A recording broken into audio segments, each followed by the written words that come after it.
So imagine you go to urgent care because you're sick. The doctor walks in with the test results and tells you that you have influenza.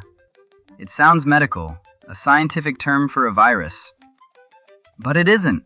If you translate that word literally, the doctor hasn't given you a diagnosis. He has given you a horoscope. Influenza is Italian for influence. Specifically, the influence of the stars.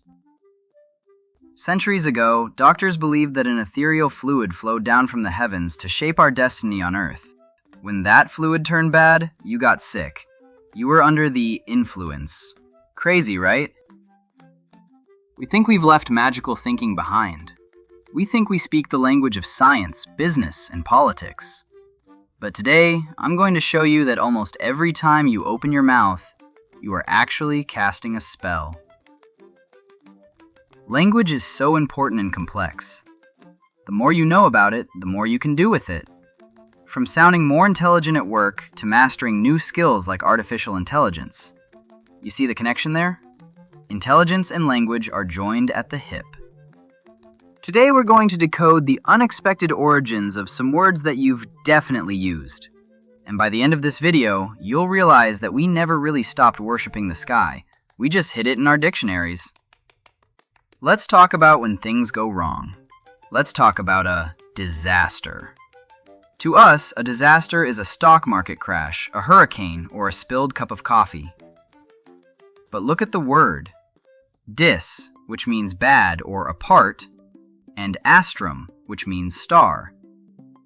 So a disaster is an ill-starred event.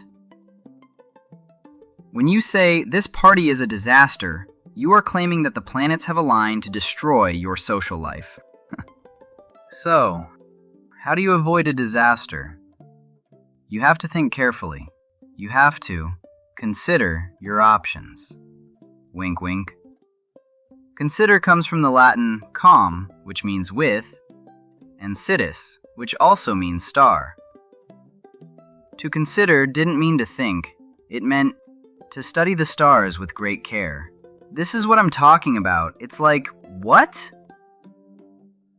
Before a Roman general moved an army, he didn't check a map, he checked the sky. He considered. And if he didn't, if he ignored the stars, he faced the consequences. And this isn't just about bad luck, it's about what you want.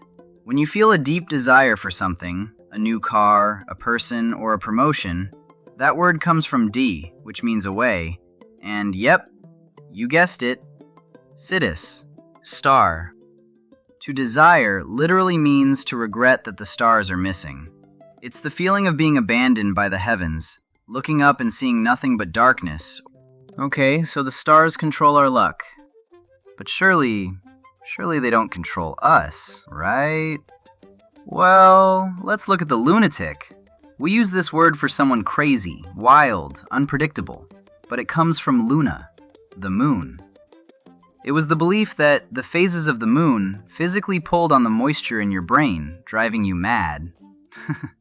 You aren't crazy, you're just moonstruck.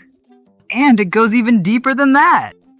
We categorize our friends using words that we think are psychological, but are actually astrological. You know that friend who is always happy? You know, the life of the party? We call him jovial. Why? Because he was born under the influence of the planet Jupiter, aka Jove. In Roman mythology, Jove was the source of joy.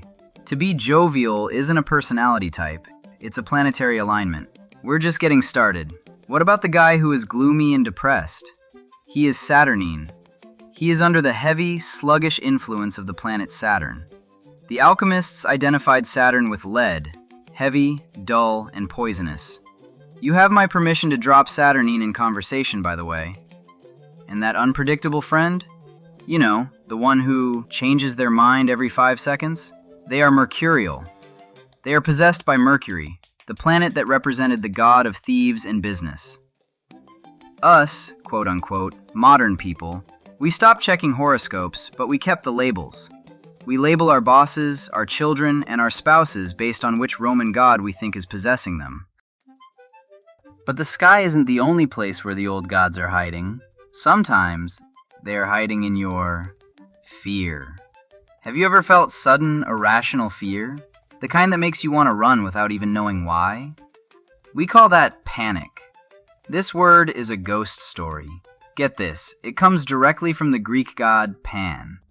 Pan was that, goat-footed god of the wild. He lived in lonely places, and the Greeks believed that when travelers were walking through the woods and suddenly felt a wave of terror for no reason, it was because Pan was near. He was the cause of the panic. This stuff is amazing to me. Am I the only one?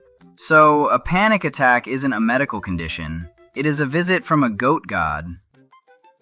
But you might be thinking, this is all ancient history. We don't really mean these things. And you might be right, but it's all about the framework that these words have built around them. Let me explain.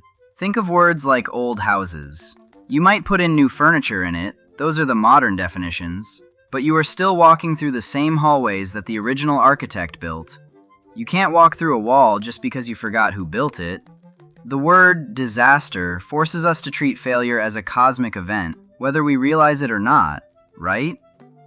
The word choice dictates the emotional weight. We use disaster for things that feel out of our control, like the stars, and we'd use mistake for things we did ourselves. The etymology is the ghost in the machine that decided that distinction. We may not see the magic spell anymore, but we are still obeying its rules. We treat panic like a visitation. For example, I had a panic attack, rather than a choice, exactly as the Greeks intended. We'll keep digging deeper into the cognitive linguistics and psychology grounding in future videos, but let's do one more that's related to our perennial awe of the skies, the inauguration of a president. The word inaugurate contains a secret that goes back to the very founding of Rome. It comes from the Latin inaugurare, which means to take omens from the flight of birds. Cool, huh? They were huge into omens and reading birds' guts and all that. An augur was a priest whose job was to watch the birds to see if the gods approved of a new leader.